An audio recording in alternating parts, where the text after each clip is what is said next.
Hey everyone, welcome. If you're new to the channel, my name is Eric and I wanted to talk about something that drives me crazy.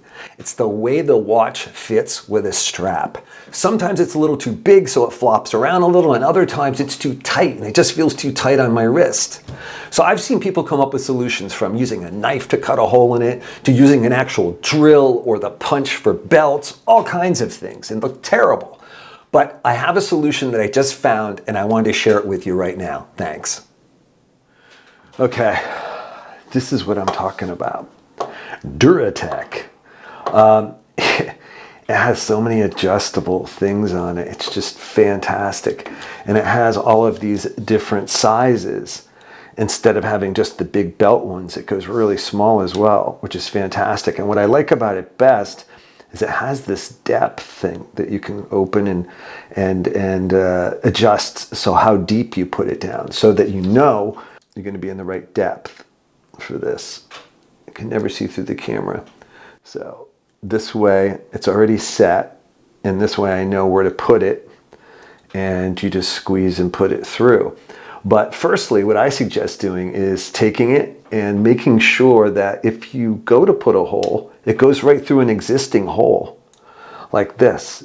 This is currently going through an existing hole. So it's ideal. You know, that's the exact spot. So the only thing I have to determine from there is how far away I want it. Some watches are too long, some are too short, some need them in the middle. So what I do now is I just hopefully have it in the right spot. And punch it. It's not bad. I think it could be a little further down, but maybe even a little smaller. That's, you know, it's not the tool's fault. It's Eric not paying attention to what he's doing, but it's still pretty damn close. It looks great, I think. I think it looks really great. So obviously it's about getting it dialed in correctly before you punch the hole. Really well done. It's a really cool tool. It has so many other things I haven't even explored at all. It has an Allen wrench down here for some reason. I imagine that's to use I'm probably not even using it right.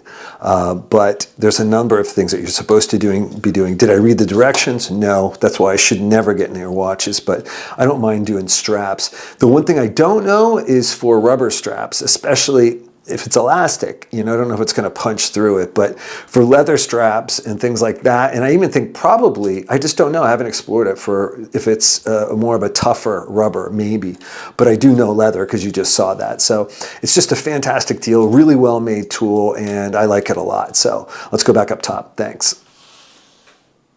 So there you go. Absolutely fantastic. I'm terrible at working on watches. The only thing I do is I polish my watches and I do strap changes. That's about it. I just don't have patience. I'm not good at that.